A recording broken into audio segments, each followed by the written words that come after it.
Muito bem, turma. Último bloco, eu vou fazer agora com vocês exemplos de ésteres para você ficar treinado com a nomenclatura. Vamos lá?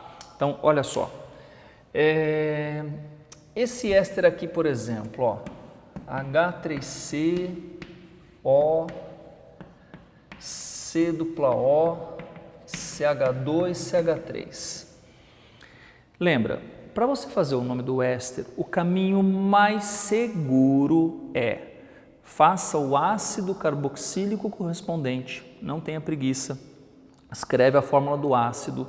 Depois que você escrever a fórmula do ácido, aí você faz o nome do éster. Então, a primeira missão é identificar nessa figurinha aqui qual é o ácido que deu origem para esse éster. A função éster está aqui, ó, COC-O. Então, se você parar um pouquinho para pensar, você vai conseguir perceber comigo que esse aqui é o ácido carboxílico que dá origem para o éster de cima. Uma dica que eu costumo dar para os alunos, eu vou fazer aqui no apagador para você ver. É você pegar um pedacinho, uma borracha, desenha um hidrogênio ó, e coloca assim, ó. Ops, não, isso aqui é um aldeído. Do lado de cá, puxa, isso é um álcool. Então, OH está aqui embaixo, isso é o éster correspondente. Então, a primeira coisa, eu preciso que você consiga encontrar o ácido.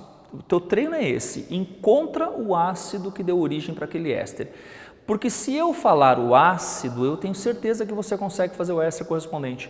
Quer ver? Vamos fazer comigo aqui sem lousa. Larga o giz. Vai lá comigo. Ó. Se eu pegar o ácido propanóico e o etanol, que éster que eu vou obter? Você vai desenhar o propanóico, vai desenhar o etanol, vai fazer aquela reação que eu acabei de mostrar no bloco anterior e vai fazer propanoato de etila. Legal. Eu vou fazer diferente. Eu vou te falar o nome do éster para você me falar qual foi o ácido e o álcool que produziu ele. Como que eu obtenho? Butanoato de metila. Butanoato de metila. Bom, butanoato vem do ácido butanóico. Perfeito. E a metila? Do álcool que tem o metil, álcool metílico. Então, para obter butanoato de metila, né, eu vou usar o ácido butanóico e o álcool metílico. Perfeito? Então, se você tem, né, o ácido e o álcool, você faz o éster e como já está pronto o ácido ali, fica fácil dar o nome. Por outro lado, se eu falo o nome para você, você talvez faça o caminho inverso de desenhar o ácido e o álcool e aí montar o éster para fazer o éster. Então, são coisas que vocês conseguem se virar bem. O problema que você costuma ter é quando vem pronto assim, ó. E aí eu quero que você dê o nome do danado do éster, né, sem ter nada te avisando. E é aí que vocês costumam, né, travar. Então, eu costumo dizer que essa é a parte chata de quase toda a nomenclatura, onde vocês costumam ter mais dificuldade. Então, talvez seja onde você vai ter que se dedicar um pouquinho mais. Então, vem cá. Tem que achar o ácido, tá? Achou o ácido? Não tenha preguiça. Faz o nome do ácido, ó. 1, 2, 3. Ácido propanóico, prop 3 carbonos. AN ligação simples, oico, ácido propanóico. Então, isso aqui, você vai tirar a terminação ico e trocar por ato. Então, toda essa parte é um propanoato.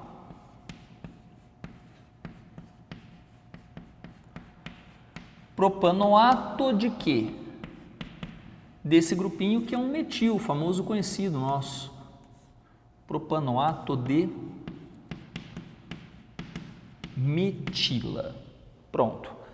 Nesse caso, eu não vou ficar, né, falando de parte descritiva e descrevendo todas as moléculas. Aqui eu estou mais preocupado que você consiga, né, saber bem a nomenclatura, porque é onde vocês têm mais dificuldade, onde precisam de mais apoio, tá certo? Então vamos nessa fazer mais exemplos. Então vou mostrar mais uma molécula para você, né, fazer o nome do éster correspondente.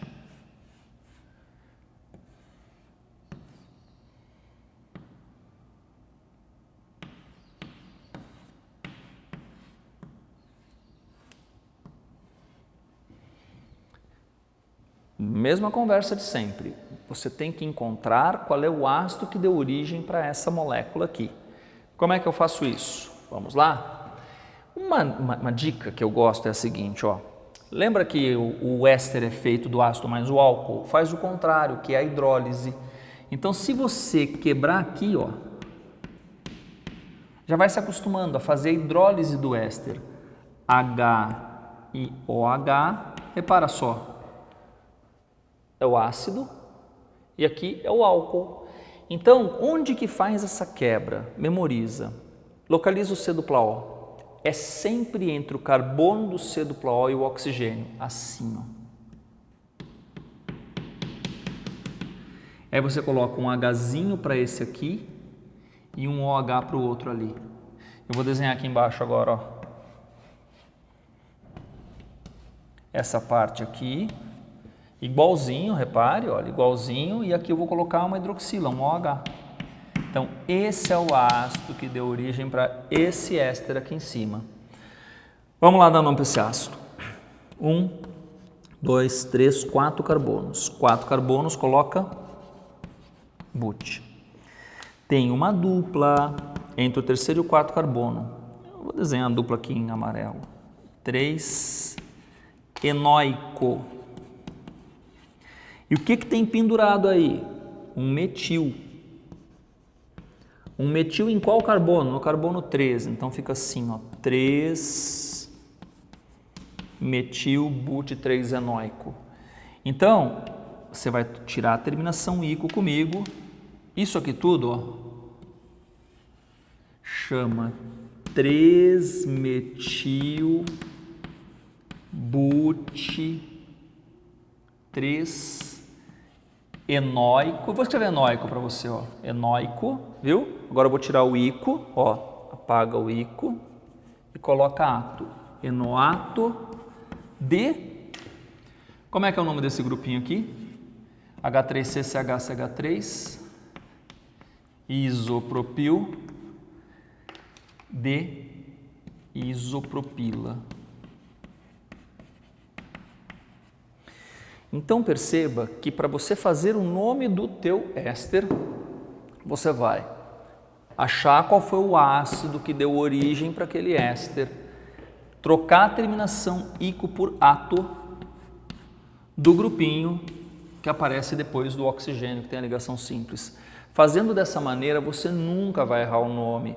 E o nome já fica pronto, porque quando você acha o ácido, fazer o nome do éster é só uma consequência, porque você tira essa terminação, troca por ato e faz o nome como você faria o sal de um ácido carboxílico. Legal? Vamos fazer mais 2 exemplos, né? Acho que são suficientes para a gente terminar esse bate-papo dessa parte aqui. Depois ir para a função cetona. Vou fazer mais um, olha só.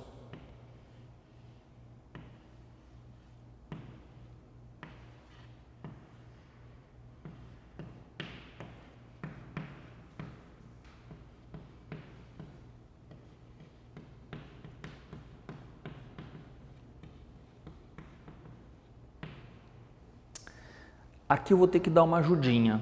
Na aula, no bloco anterior, eu não mostrei esse ácido carboxílico, que é um ácido importante que eu quero que você conheça.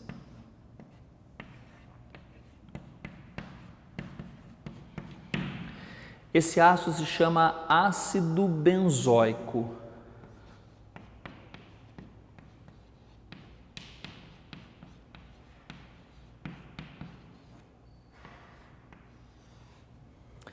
O ácido benzoico, né, ele é muito usado como conservante de alimentos, tá? Vocês vão ver em equilíbrio químico, ele é usado para conservar alimentos.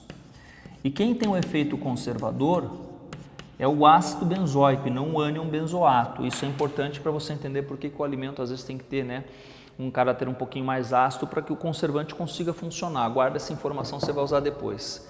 Repara só. Esse éster aqui de cima vem exatamente do ácido benzoico. Então, se você reconhece, puxa, se eu colocar um Hzinho aqui, vamos fazer aquela história da hidrólise, vai, não custa nada. Quebra. Hzinho ou H. Olha aí, ó. A gente chama isso de hidrólise. Acostume-se a fazer essa hidrólise, certo?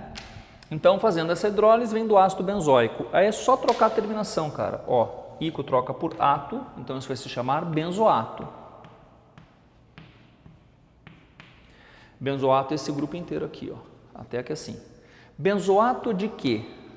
Você está vendo que eu estou aproveitando para revisar com vocês alguns grupinhos importantes. Esse grupinho aqui, ó, se chama grupo isobutil, de isobutila.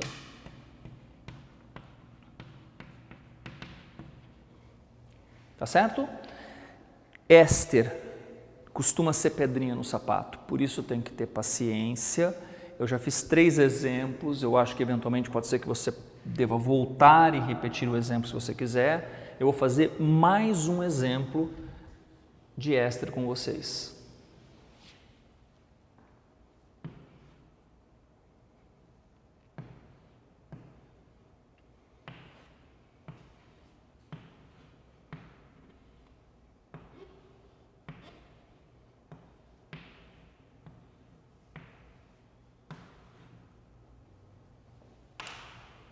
E neste caso, como é que a gente faz? Faz aquela história, dá um pause, dá um nome, depois volta aqui e vê como é que fica. Voltou? Vamos ver? Olha só, descobre para mim qual foi o ácido aqui. Ó, lembra, é para fazer hidrólise, vou te mostrar mais uma vez, ó. Entre o carbono que tem o dupla O e o O, sempre assim, ó, quebra aqui HOH, ó. C dupla O, quebra aqui, HOH. Cara, para nomenclatura, não fica preocupado se é aí exatamente que quebra a ligação, não, porque vai dar sempre certo para nomenclatura e isso não está sendo questionado, não é isso que está se investigando no momento. Eu quero só ver se você consegue fazer o nome da molécula, tá? Então, ó, quebra aqui, H e OH. Pô, esse cara é famoso, hein? Ó.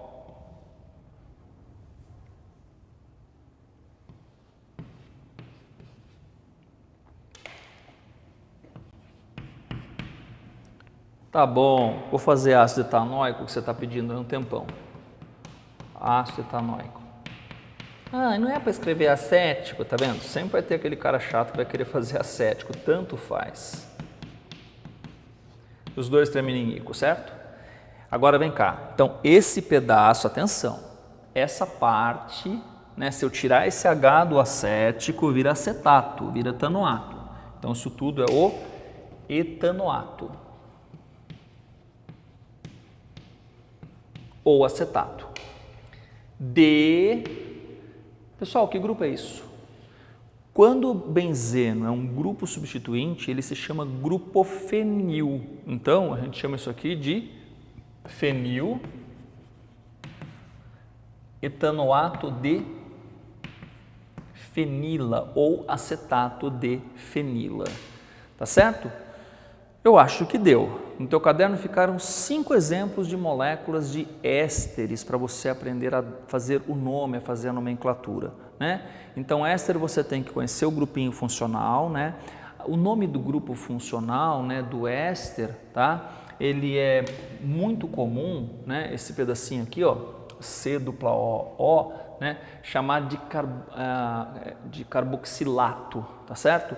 É desnecessário, porque quando chegar num grupo da amida, por exemplo, você não vai falar, né, carboxamida, você vai acabar falando, né, grupo da função amida. Por isso que eu disse há uns instantes atrás, nos outros blocos, grupo funcional para efeito de questão de vestibular é a mesma coisa que função orgânica. Então, se te perguntar o grupo funcional da função éster, tá?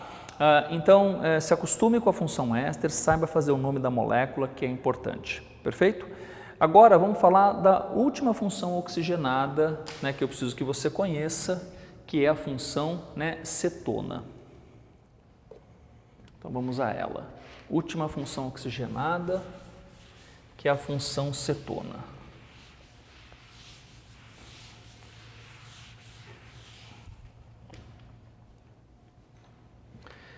Então é a nossa 8ª função.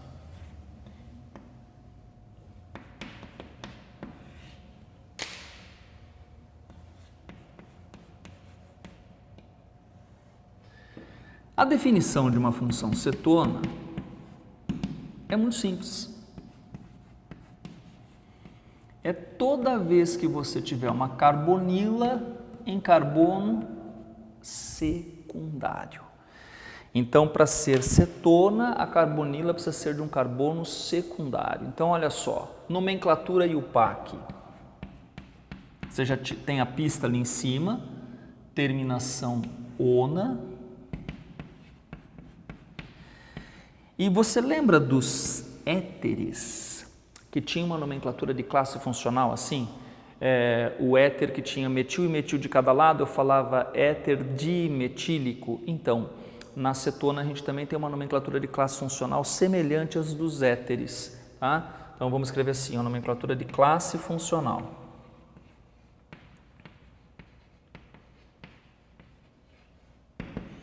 Você escreve a palavra acetona, e aí você vai escrever assim, ó, o grupo R, o grupo R', com a terminação ico, né, fazendo distributiva e a flexão de gênero. Você não vai falar cetona etílico e metílico, fica estranho. Você vai falar cetona etílica e metílica, tá certo? Muito bem. Vamos ver alguns exemplos. A cetona mais simples que existe, eu acabei de fazer um spoiler agora há pouco, ela vem disso aqui, ó, do grupo acetil acrescentando um grupo metil. Então, eu acabei de mostrar que isso chama acetil. Se você colocar um metil, deixa de ser acetil, passa a ser função cetona, daí que vem o nome acetona. Tanto é que a gente usa, gente, esse nome para essa molécula. A acetona é importantíssima, é um solvente dos mais usados em laboratório, tá certo? Ela participa de muitos processos, né, orgânicos, então precisa conhecer essa molécula com o nome de acetona.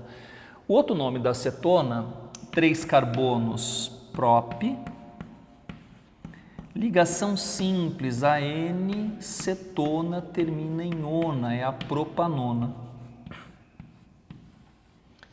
Esse é o outro nome, né, da acetona, então precisa conhecer, mas a gente acaba chamando só de acetona, tá?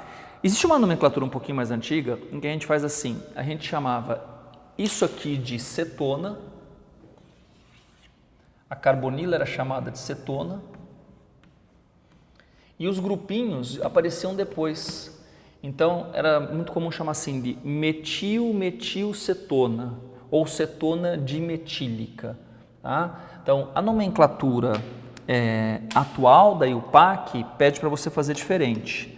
Então, antes podia colocar o R antes, né, e falar metil-metilcetona ou dimetilcetona. Agora é para falar a palavra cetona, os grupinhos com a terminação ico com a flexão de gênero. Então, a gente escreve assim, ó, ou...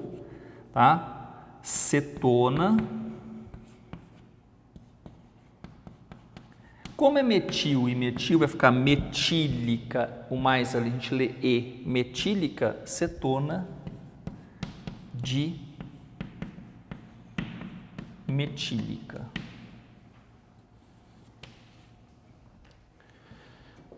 Tá certo? Função cetona vocês não costumam ter muita dificuldade, né, em nomear, em fazer o nome da função cetona. Tá? Eu vou fazer agora um diferente, eu vou fazer o nome da molécula e você desenha para mim a molécula e dá o nome de classe, né, funcional. Então eu vou te dar o nome UPAC e na sequência você me dá o nome de classe funcional. Quer ver? Ó.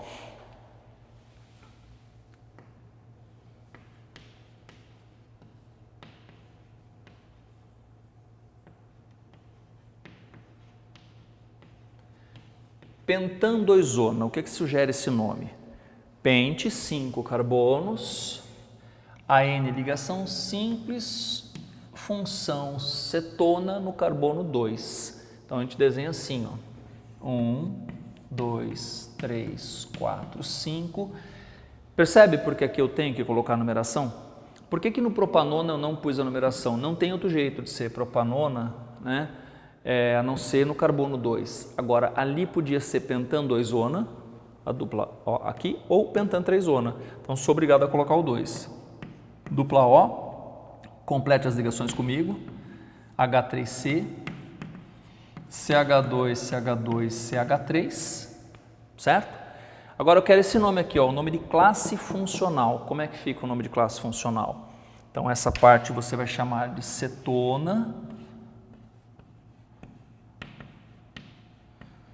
Agora, como chama este pedacinho do lado de cá? é um propil. E como chama esse pedacinho do lado de cá? É um metil. Então, isso vai ficar... Ah, tem aquele negócio, né? Como é que eu vou organizar aqui? Metil e propil ou propil e metil? Tem alguma regra para isso? Tem, exatamente. Ordem alfabética. Então, a gente organiza, como a gente já viu nas aulas anteriores, em ordem alfabética. Então, vai ficar metil, M vem antes do P, cetona metílica e propílica. Tá certo? Antigamente, a gente chamaria isso de metilpropilcetona. Perfeito? Muito bem.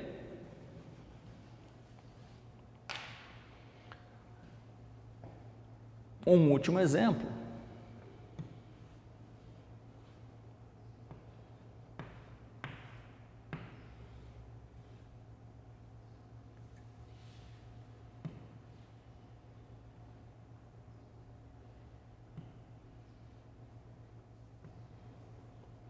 Para terminar esse assunto, repare que agora eu fiz uma molécula que tem uma insaturação e tem uma ramificação e tem um grupo funcional, certo? Então, lembra dessa nossa discussão? Quando você tem a insaturação, a função orgânica e o grupinho substituinte, o que é mais importante para a numeração? Então, a ordem era, vamos lembrar comigo, a função orgânica é mais importante que a insaturação, que é mais importante que o grupo substituinte. Independente que isso faça com que as outras partes da molécula fiquem com números maiores, o número menor tem que ir para a função orgânica. Então, a função orgânica, olha, 1, 2, 3, 4 ou 1, 2, 3? Sem dúvida, 1, 2, 3. 4, 5 e 6. Já vai lá, 6 carbonos nós usamos X. Temos uma dupla lá no quinto carbono, entre o 5 e o 6, 5-en. Então, aqui está a posição da ligação dupla. A função ona está no terceiro carbono, então 3-ona. Então, lembre-se, um número vem antes imediatamente daquilo a que ele se refere, 5-en, 3-ona. E o que tem pendurado aí, carinha? Um grupinho metil, no carbono 2. Então, 2-metil. Se você não fizer a junção das sílabas, deixa o H. Se você juntar as sílabas, faça a elisão, retire o H. É melhor assim. 2-metil, X, 5-en, 3-ona. Observa que essa molécula não vale a pena usar essa nomenclatura de classe funcional. Essa nomenclatura de classe funcional ela é legal quando os grupinhos são bem conhecidos, né? Quando os grupinhos não são lá muito bem conhecidos, não se preocupe em usar essa nomenclatura de classe funcional. Esse grupinho, né, CH2 dupla, CH simples, CH2, né, até tem um nominho famoso que não interessa, né, mas a gente não viu ele, eu não marquei ele no caderno para vocês, eu não fiz, né, esse tipo de exercício, então não é para ficar preocupado com esse tipo de grupo. Tudo bem? É isso aí, pessoal. Finalizamos as funções oxigenadas. Na próxima aula, você vai terminar de ver comigo, né, as funções orgânicas, né, e a gente vai fazer um exercício de sinopse das funções, de reconhecimento das funções orgânicas. Até a próxima!